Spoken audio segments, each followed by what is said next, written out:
Hello. So to begin and make sure that everything is okay, can you please write your name in the chat box? Where are you listening to us from?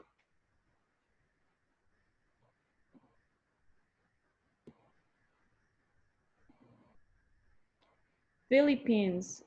Nice to meet you, Ray. Hi, everyone. Thanks for being with us. Colombia. Great.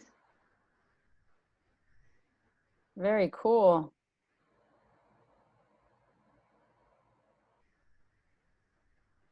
Oh, Brazil, Rio de Janeiro. Nice. Mexico. What's BKK? Winnie BKK, where's that? Bangkok. Is it? Nice. Philippines as well. Mexico. Welcome, everybody. Mexico City. So nice. I love Mexico.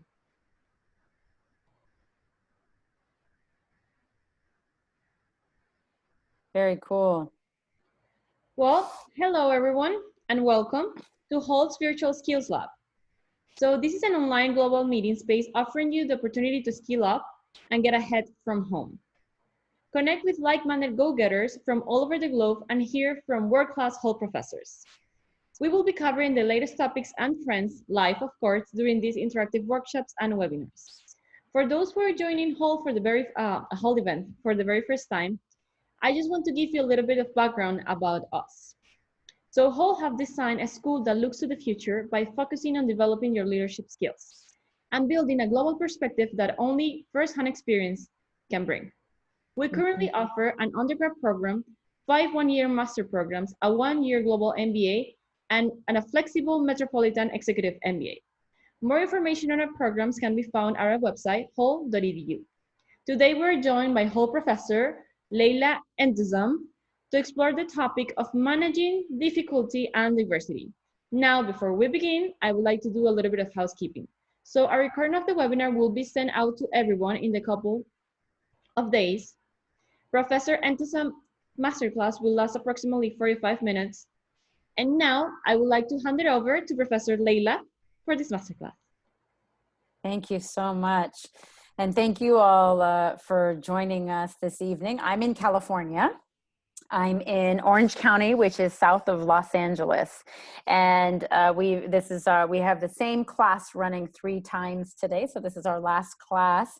And one of my favorite things about Hult is the diversity and literally being able to sit in one part of the world and be with you all from all over the world. That's just amazing to me. So there's really no bigger gift, from Nigeria to Mexico to Philippines to Colombia. It's incredible. So I'm going to give you a quick background about myself, and then we're going to jump right in. And Anna, could you put just the introduction slide up that has the name of the class, if that's possible, please? Sure.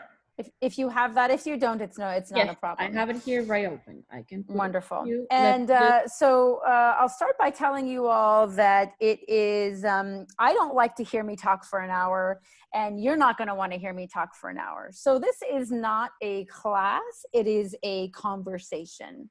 And what I mean by that is that I prefer all of us to talk to each other and learn from each other. We will learn more from each other than we will from me talking for an hour. So the way that we'll do this is I don't do PowerPoint, because I think that it distracts us and it gets us to check out and to not engage. And so we're going to do a list of 10 tools, and I'll repeat the tools so that it's easier for you to remember them, to write them down if you want to. But we're going to spend all of our time in conversation. And so the way that I like to do that is that as I ask questions, as we talk to each other, putting your comments in the chat, and then as we go along, I will read what you guys are putting in the chat, and that way we'll all be able to talk to each other. Okay? So background on me: I have an undergrad degree in neuroscience. I have an MBA, and I have a master's in psychology. And my passion is understanding human behavior from a neuroscience perspective, a social science, and psychology. and then putting that in business and saying, okay, how do we make change that creates impact and is sustainable? Excuse me. How do we be the best version of ourselves and be the best teams that we can and the best organizations that we can, the best leaders that we can, by understanding human behavior in that way? So we'll jump right in and we'll start with a definition. So we want to have the same shared definition of diversity and inclusion. So I'm going to define diversity and inclusion as age, sex, gender, beliefs, race, weight, shape, height, ethnicity, culture, socioeconomic, education, religion, disability, thoughts, beliefs, whether you're an introvert or an extrovert, your socioeconomic status, your education, we read that one. Your communication style, your culture, your social norms, right? So these are all, you know, when we talk about diversity and inclusion, it's not just about your gender, your race, your ethnicity. These are all examples of things that are included as a part of diversity and inclusion. So what are some other things that you guys would include in diversity and inclusion? What are some other, you know, we said race, gender, education, culture. What else? What else is a part of that? If you guys can type your answers into the chat and I'll read them out as we start talking to each other. What are some thoughts you guys have about what else is included in that? Take a couple seconds here. Ray and Jameson, Sadiq, Alejandra, I see all of your names here. What thoughts do you guys have? Philosophy, yeah. Neurodiversity, I like that. Education, economics, mindset, preferences, yeah. Religion was mentioned, absolutely, yeah. Political standpoint, absolutely. Your principles, age, absolutely, right? These are all different aspects, your mentality, absolutely. These are all things that are part of what we include, your motivation, your personality, skill set, definitely, your thoughts, absolutely. These are all part of when we talk about diversity. These are all the ways that we can be different. Your parents and their influence, absolutely. So any other thoughts on that? Any other comments? I'll give you a couple more seconds. What else is included? I know there's a lot of people on with us now, and sometimes it takes a couple seconds for all of your answers to come through. Okay. So as we have this definition of diversity and inclusion, now we said we're going to look at 10 tools around how do we now manage diversity through difficulty, you know, in this time and space. So our first tool is emotional intelligence. Emotional intelligence is aware. We'll use the simple definition. It's awareness of yourself and others. So you have to be aware of yourself before you have awareness of others, right? So awareness of my triggers, of my thoughts, of my emotions, of my reactions. Emotional awareness, having awareness of myself and awareness of other people. So why might that be important? What thoughts do you have about why emotional intelligence, EQ, is a good tool, is a necessary tool for managing diversity through difficulty? What thoughts do you guys have? We'll have you type your answers into the chat and chime in. And remember, we're having a conversation. It helps with empathy, definitely. Thank you for that. Serves as a basis for empathy. Yeah, I like that. Panelists and participants see the messages. Yeah, everybody should be able to see the messages. You know, if you change your setting where it says panelists and attendees, where you're typing the chat, you can change it to make it so that everyone can see all the answers. If you change it to your drop down to all the panelists and attendees, then everyone can see everyone's answers. So thank you for pointing that out. Okay, so each person has a different perspective depending on their background. Yep, it enables us to regulate our reactions. Absolutely. Control management of your emotions, channel them in the right direction, understanding, Continues communication, yeah. Be aware of your biases. We'll actually get back to biases, so thank you guys for bringing that up. Understanding and accepting differences, diversity and difficulty. We experience things differently. So it's a must to have good EQ. I love this. You guys are so awesome. Look at all these responses. Excellent. Thank you so much for participating in this way. If you are just joining us, I run this class like a dialogue, not like a class. And so we want to learn from each other. So I'll ask questions and I'll have you ask you to put your responses in the chat, and then I'll read the responses, and this is how we'll all talk to each other. You need to understand how each person works on the job dynamic. Absolutely. So emotional intelligence helps you anticipate pitfalls. Wonderful. Wonderful. Thank you guys for all that. So our first tool, so first we defined diversity and inclusion so that we could all share a definition. Then we said we're going to have 10 tools on how to manage through difficulty and diversity. And our first tool was emotional intelligence. Our next tool is awareness of your biases. And we had a couple people already mention biases, and I love that. Thank you, April, for bringing that up. So awareness of your biases, one of the examples I use for biases is confirmation bias. So confirmation bias is that you look for things that validate what you believe, and you avoid things that ignore things that go against what you believe. So I'm from Iran, and if I believe that Iranian food is the best, then I'm going to look for evidence that, oh, see, all these people, they like Iranian food and Iranian food is the best. And if I find information that goes against that, then I'm going to put that away and ignore that, or you know, give a reason why I think that's wrong. So our second tool is awareness of your biases and how that affects managing through diversity and difficulty. So what are some other reasons why having awareness of your biases is important in managing diversity and difficulty? What thoughts do you guys have about why awareness of your biases, these things that affect your thoughts and your beliefs that you're not always aware of, why is that important in this area of management?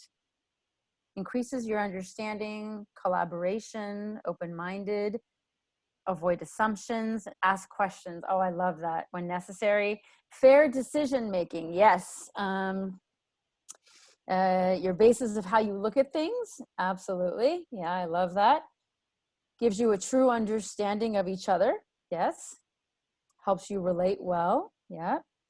Bias can lead to selfishness if not checked. Okay. Wider perspective. Not everything is black and white. You can always learn from the people around you. Absolutely. Empathy and mutual understanding. You hear more than just talking. Yes. Understanding root cause. Love that. Biases are activated or more present when we're going through difficulty. So being aware of them previous to the difficulty can help avoid them. Yolanda, I love that. I love that. Transparent communication, more open to things we don't know, broadening your perspective, avoiding causes hatred. Excellent responses, you guys. And thank you so much for sharing in this conversation with us. Thank you. Always do appropriate research. Yes, man, that is so important in a global environment. Difference between culture confidence and culture inferiority. Oh, I like that. Very cool. Okay. So we started with a definition of diversity and inclusion. And then we said we're going to go over 10 tools on managing diversity through difficulty. So our first tool was emotional intelligence. Our second tool is awareness of biases. Our third tool is fostering psychological safety. How many of you have heard the term psychological safety? Anyone there that's heard the term psychological safety before? Matiha? Yeah? No? Benjamin, you haven't heard of it? Anyone else there? No? Yeah? What other responses? No? Most people haven't heard of it. Okay. Rod, you've heard of it? Jane, it's your first time? Okay. Mariana, first time? Okay. All right.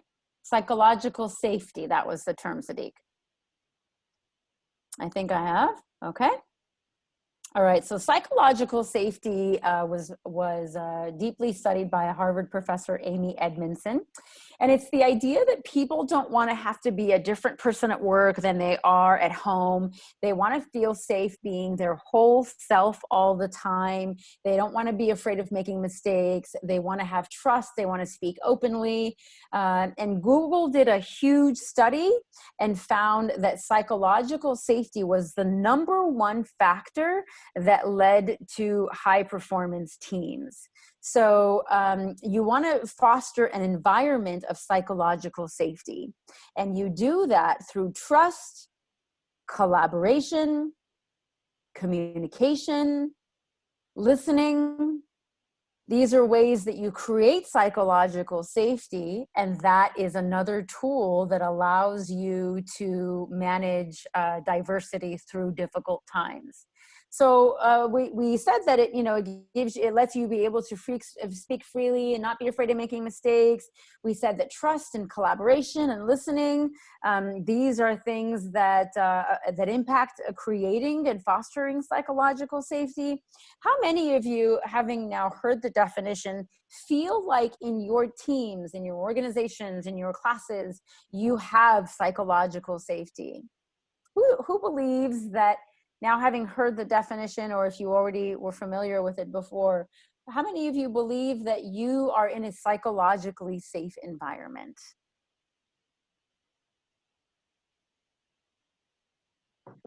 What thoughts do you have about that? No? I had an amazing team. We trusted each other, comfortable, not judged, to help each other grow. Lucas, that's incredible. I think we do, but it should be improved. The person that we work, it feels comfortable. To a high extent. Alan, you feel like you have it. Rod, you do. April, you do. Yeah, I love that. Dennis, you do. Yep. Yes, Lincoln, when you lose trust, that absolutely affects you being able to have it. Yep. So I love that. Some of you do, some of you don't. And maybe as we go through more of these tools, there'll also be suggestions that, these tools can help you grow psychological safety, within your teams. People like the way others are, and they encourage each other to be ourselves. Maria, that's wonderful. In teams who trust each other, we can feel safety. Absolutely. Absolutely.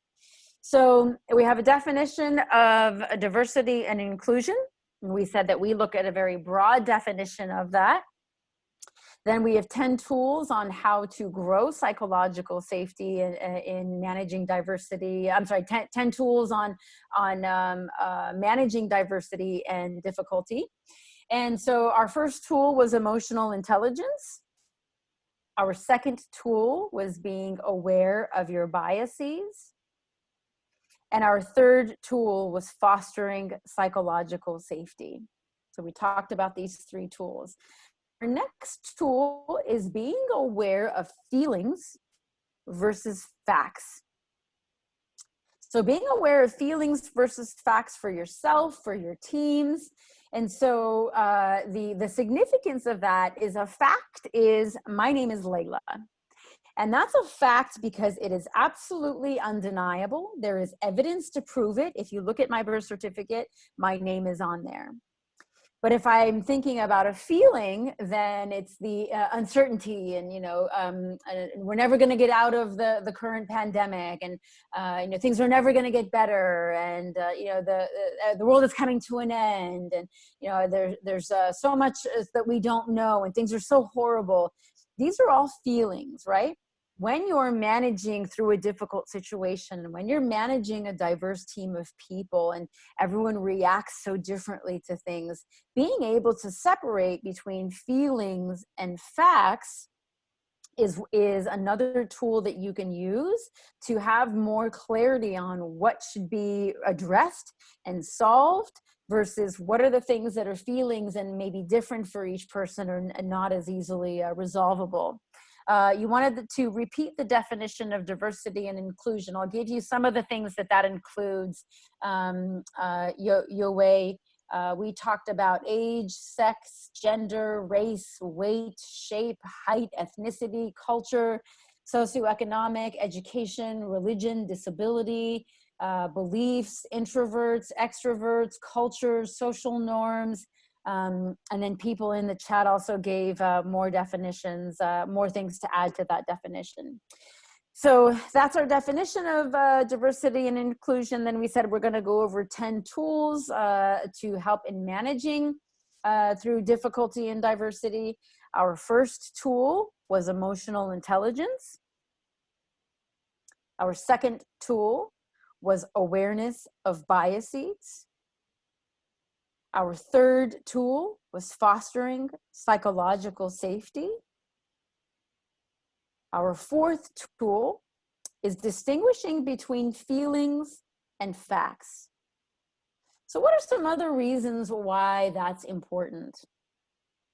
Tell me what thoughts you guys have about what's another reason it's important to be able to separate between feelings and facts when you are managing in a difficult situation, when you're managing a diverse team. Adequate knowledge of EI will help in managing that, managing feelings versus facts, definitely. Definitely. Facts allow people to agree on something tangible. Oh, love that. Feelings have to be validated and recognized to generate psych safety, allocating resources, avoiding liability, eliminating biases, evaluating the situation for what it is. If people focus on facts, we can calm down. Oh my God, I love that. People will talk based on their experience. It doesn't mean it's the way you should feel about something is not valid. Yep. Facts allow for credibility, definitely. Logical thought process. Separate your feelings from objectivity. Certainly. These are all great thoughts you have. Great thoughts. Focus on priority in the middle of a highly charged situation. Certainly. Feelings can be included in biases. Yep. Yes, they can. Feelings have something personal behind them. Yes. You guys are so awesome. I love this participation. It's incredible. Avoid wrong decisions based in opinions. Yes. Discussion is less personal. People get less hurt. I like that. Yeah. Hard to know what another person is thinking. Yeah. You'll be objective rather than subjective. Wonderful. All wonderful responses. Thank you guys so much. Absolutely. So we looked at our definition of diversity and inclusion. Then we're looking at 10 tools in managing through difficulty and diversity. Our first tool was emotional intelligence. Our second tool is awareness of biases. Our third tool is fostering psychological safety. Our fourth tool is feelings versus facts. Our fifth tool is that you control the focus and content of your attention. You control your thoughts. You control your actions, the power and the meaning that you give something. Use that control to make empowering choices rather than defeating ones. So I want you to bring your attention to your hand. Take a look at your hand. And I want you to put your attention on the ceiling. And I want you to put your attention on your keyboard. So you see how in this way, in this moment, you controlled the focus of your attention. You control the focus and the content of your attention. You control your thoughts, your actions, the power and the meaning that you give something. Use that control to make empowering choices rather than defeating ones. So how do we do that? How do you control the focus and the content of your attention to make empowering choices rather than defeating ones? What are some ways that we can control our attention, the focus and the content to make empowering choices rather than defeating ones? prioritizing, positive versus negative, focusing on the positive. Basically said, we sometimes give too much attention to things that don't matter in the long run. Yes, absolutely. Hold your breath for 30 seconds. I like that. Being mindful, being in the moment. Actions speak more than words, definitely.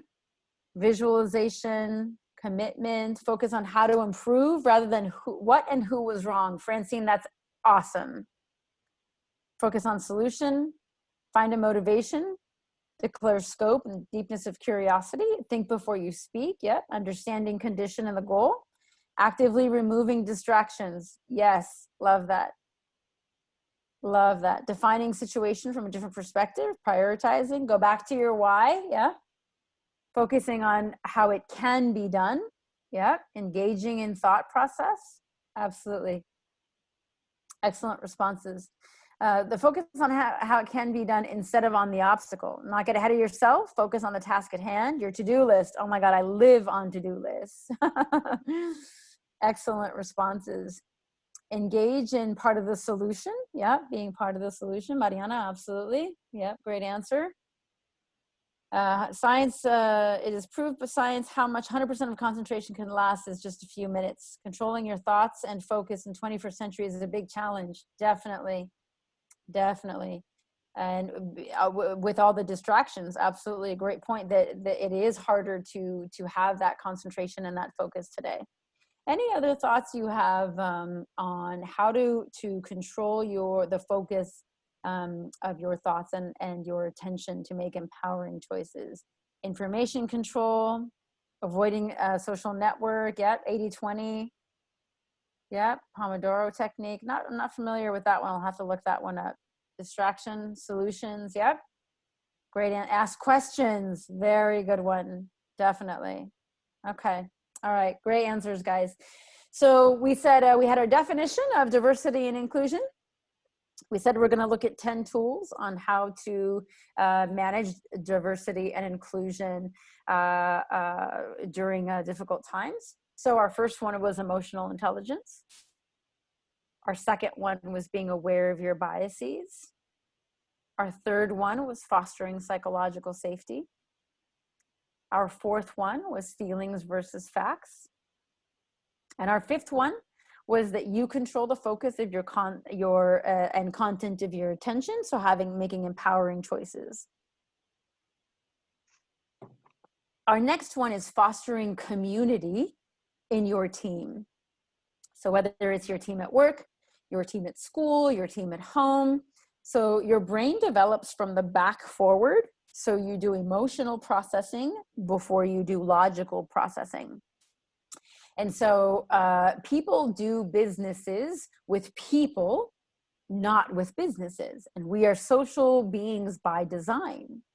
And so when we talk about fostering community in teams, the more that we are connected and engaged in a sense of community, in a sense of belonging, in a sense of togetherness, the more impactful our teams are, especially in times of difficulty and managing through difficulty.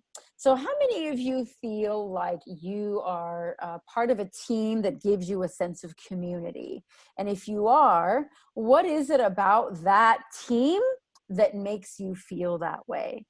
So what is it about your team that makes you feel like a sense of community?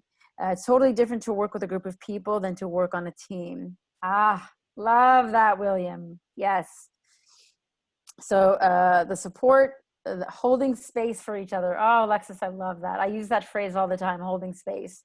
Mindsets, looking out for one another, acceptance, common goals, definitely. Help each other. I feel supported and confident. Yes. Respect, democratic leadership, listening, free to communicate, understand each other. And think about, as you're looking at these answers, how these things all tie in together. So many of these tools, so much of what you're describing here is creating psychological safety. And so much of that comes from having emotional intelligence, from being aware of your biases, from focusing your thoughts and attention, having common goals, being open. Excellent. Absolutely. We're talking about how to foster community and teams, being able to talk and be heard properly and respectfully, definitely. So we're talking about how to foster community and teams, and we're saying, how many of you feel like in your teams, at school, at work, at home, you have a sense of community? And if you do, what is it about that team that makes you feel that way? The team recognizes its strengths and potentiates it. Yeah, absolutely. Propose new things, try out new ideas. Definitely. Definitely. What else? What other thoughts? Believe in servant leadership. April, I love that phrase. Servant leadership. Sharing lives, not only work related, trust. Yeah. Feeling empowered. You deliver beyond limits. Alejandro, that's awesome. Goals together, challenging each other. Yes. Yes. Totally helps. Love that. Definitely. Okay.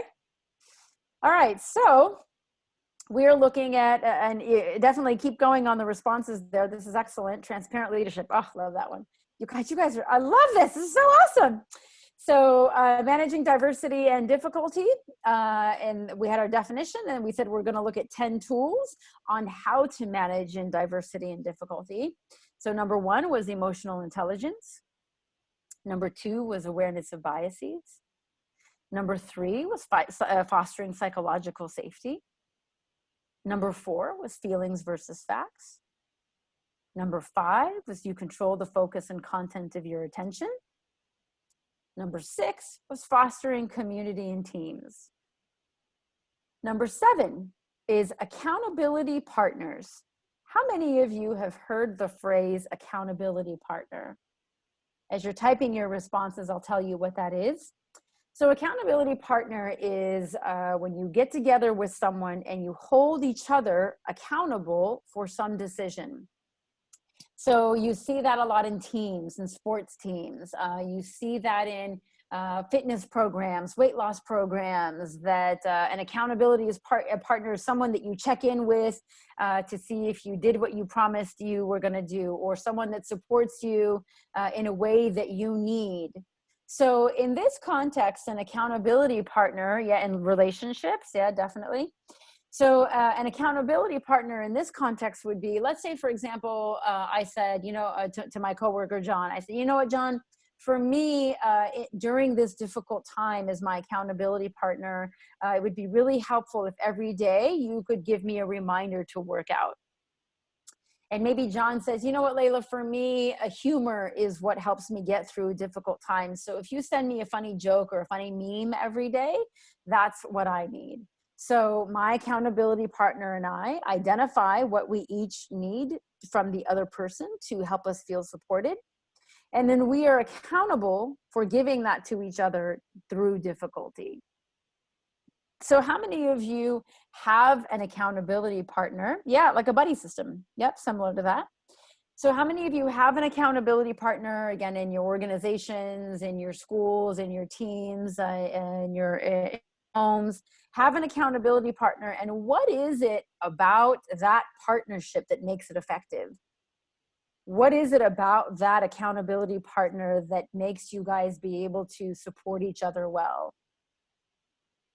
You have one at work, open to ideas. Yeah. Trust.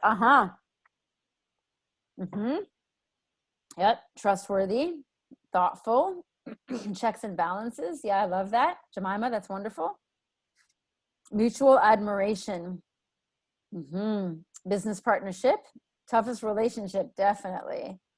Makes you realize the truth, definitely. Similar life experiences. Yeah. Friendship. We know our strengths. Yep, definitely. Radical candor, good one. Logical thinking pushes you to be and do better, keeps you on track. Definitely, definitely. Objectivity, transparency, similar backgrounds, wonderful. Better to have someone that'll look you in the eye, tell you the truth. Yep. Makes my job more effective, definitely. Point out your blind spot. Yes. No sugarcoating, keeps you grounded. Excellent answers, definitely. Listen. Feel accompanied when you're alone in quarantine. Alejandra, that's so true. So in times like this, through difficulty, using diversity, having those accountability partners, I think is a wonderful, wonderful idea. Encouraging, yeah. Yep. So we had our shared definition of diversity and inclusion. We said we're going to look at 10 tools on how to manage through diversity and inclusion. And our first tool was emotional intelligence. Our next one was awareness of biases, fostering psychological safety, feelings versus facts, controlling the focus and content of your attention for empowering choices, fostering community in teams, and accountability partner.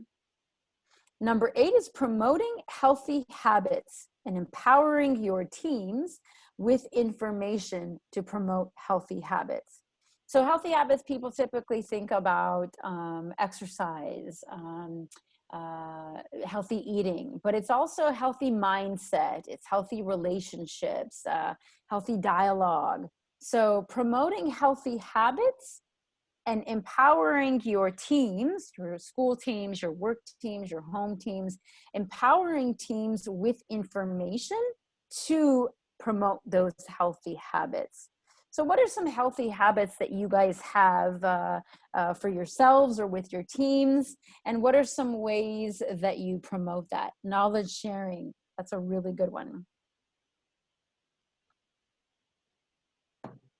Being thankful, yoga, meditation, optimism, that's a great healthy habit. Retrospective and reviews, I like that. Self-love, reading, a smile. It's amazing how far a smile goes. Being happy. Group workout class. Oh, I love that. Yeah, make my own juice. Have a tea time. Walk while sharing ideas. That's always a good one. Recognizing good work in public. Yes. A hotline with experts on health. Oh, I love that. That's a great idea. Managing stress. Words of encouragement. Share the vision. Excellent answers. Take a walk. Yep. Eat lunch together. Talk about life. Yes. Life outside of work. I have a client where once a week they buy everyone lunch and then everyone eats lunch together. I love that. Yep. Stay connected to family and friends. Excellent. Excellent answers. We're looking for healthy habits and empowering teams with information for those. Sharing updates on our tasks. Good idea. Yeah. Wonderful. Putting yourself in other people's shoes. Yeah. Yep. Great answers. Okay. So we have our shared definition of diversity and inclusion. And then we have our 10 tools on managing through diversity and difficulty. So our first one was emotional intelligence. Our second one was awareness of biases. Number 3 was fostering psychological safety. Number 4 was feelings versus facts. Number 5 was controlling the focus and content of your attention towards empowering choices. Number 6 was fostering community and teams. Number 7 was accountability partners. Number 8 was promoting healthy habits and empowering teams with information for that. Number 9 is modeling behavior. So modeling behavior so that people learn more from what you do than from what you say. And so when you model behavior, who are you and what are you and what's your behavior?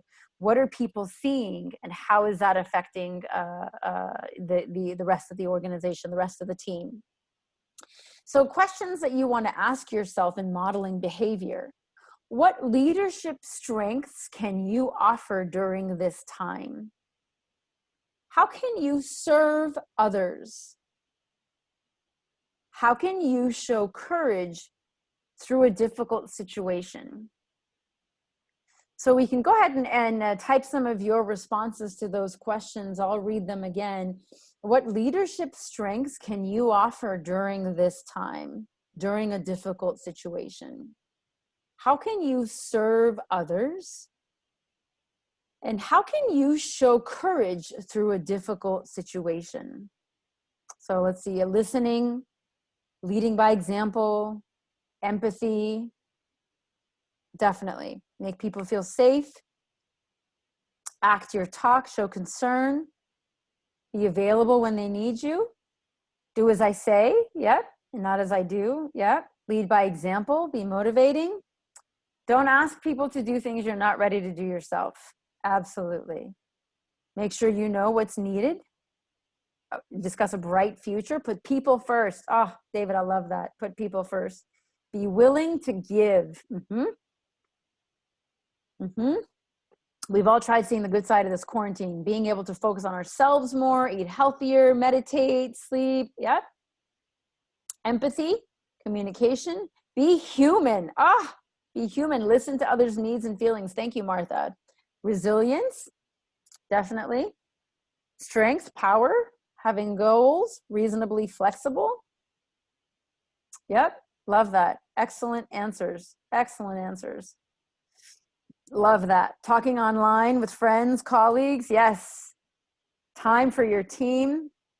Offering to help, giving them hope. Excellent. Our question is, how do you model behavior? How do you serve others? How do you show courage and leadership in difficulty? Be vulnerable. Mariana, excellent. Excellent answer. Wonderful. So we had our definition of diversity and inclusion. We said we're going to have 10 tools on managing through difficulty and diversity. Our number 1 was emotional intelligence. Number 2 was awareness of biases. Number 3 was fostering psychological safety. Number 4 was feelings versus facts. Number 5 was focusing your attention on empowering choices. Number 6 was fostering community and teams. 7 was accountability partners. 8 was promoting healthy habits. And 9 was modeling behavior. Our last one is communication. And aspects of all the other tools that we talked about are part of this communication. So not just communicating outward, so not just what you speak, but also the receiving of communication, allowing people to feel heard. So communication, not just in what you say, how you say it, your word choice, your tone, your body language. These are all aspects of the communication that you give. And in the communication that you receive, active listening and empathetic listening, letting people know that you are listening without distraction. So these are all ways that communication outward and inward are part of the tool of managing through diversity and difficulty. So what are some other ways that you communicate impactfully? What are some other things that allow you to communicate effectively, to communicate in a way that makes a difference? Showing interest. Yep. Definitely showing interest. Easier to speak instead of careful listening. Yes. Showing support. Consistent communication. Yeah. Nonviolent communication. Oh, that's a really good one. That's a great book. Feedback. Ask about details. Time to talk and listen. Oh, humble. Humble and tolerant. Love that one. Yep. Talking to team members one-on-one, building rapport, undivided time to listen, common ground. Yes. Excellent. God, you guys, your answers are amazing. I told you, you learn more from each other than you do from me. You guys should be teaching the class. Honesty. Resources closer, acknowledging. Be clear, simple, never assume other people understood you. Oh, big one, definitely. Take advantage of tech apps. Yep. Breathe, think before you talk. Yes. Great one. Listen carefully without bias. Wonderful. Wonderful. Don't interrupt. Yep. Icebreakers, connecting, avoiding arrogance. Love that. Definitely. So let's go back through genuine. Yeah, I love that, being genuine. So let's go back through our list of 10. So we started with our definition of diversity and inclusion. And we said we had 10 tools on how to manage effectively through that. So emotional intelligence, awareness of biases, fostering psychological safety, identifying feelings versus facts, controlling the focus of your attention to empowering choices, fostering community and teams, using accountability partners, promoting healthy habits, modeling behavior, and communicating. That's our list of 10. So we have just two minutes or so here. I want to take a second to see if anyone has any questions that we can answer over the next couple minutes before we wrap up here. So you guys are an amazing group here. What questions do you have about managing difficulty and diversity that we can answer together here? How do you develop emotional intelligence? There's a great book called Emotional Intelligence that talks about that, and Emotional Intelligence 2.0 is the second book, and that also gives you a lot of tools that you can use there. So those are two resources I would refer you to. Thank you. This is informative. I can use it. Wonderful. Thanks. I'm glad to hear that. Wonderful. Any other questions you have? What do you do when the team isn't coming together? So my thing is always, I can only control myself. So to the extent to where I can give information, I can give suggestions, I can give tools, that lets me feel like at least I'm trying to do something about it. Let's see, aggressive people are hard, tools that can help most. So again, I go back to what can I control? How can I have more empathy? How can I listen better? How can I communicate more effectively? So these are all ways things that you can use with aggressive people. So we'll take just one or two more questions here. Start with leaders to practice diversity. Yes, yep. Well, I would say start with leadership, but start with yourself. So if leadership is on board for that, then that's excellent. But if your leadership isn't getting on board with managing through diversity, then if all I can control is myself, then that's what I'm going to focus on. Wonderful. Let's see, how do you manage the map across 10 points? So they all sort of are about practicing them together, right? So they're like, we talked about, hey, this one relates to that one, relates to that one. So if you go back through and watch the video again, I think Anna was saying it would be available. It's looking to say how they relate to each other. Yeah. Let's see. So I think that's our time. I'm again so grateful to all of you for your proactiveness and your participation and joining together. I think Anna's going to close us out here, but also just being present and you know, having this dialogue together was definitely special for me. So I appreciate you guys doing that. And hopefully I'll be seeing you in my class in San Francisco. And right now we have you know, online classes. So if you don't even have to be in San Francisco, and I'll see you in class. So I thank you guys so much. Anna, you can take it over. Thank you so much, Leila, and that was really insightful, and thank you everyone for joining us. As we said before, a recording of the webinar will be sent out to everyone via email in the next few days. And if you feel this was useful to you, we have a number of webinars coming up. So the next is being on Tuesday with Professor Olaf Groth discussing coronomics, the resilience in the global pandemic economy. You can see the event and register in hult.edu/virtual skills. And that's all from us today. Thank you very much for your presentation, Leila, and thank you very much for joining us. We hope to see you again soon. Thank you, everyone.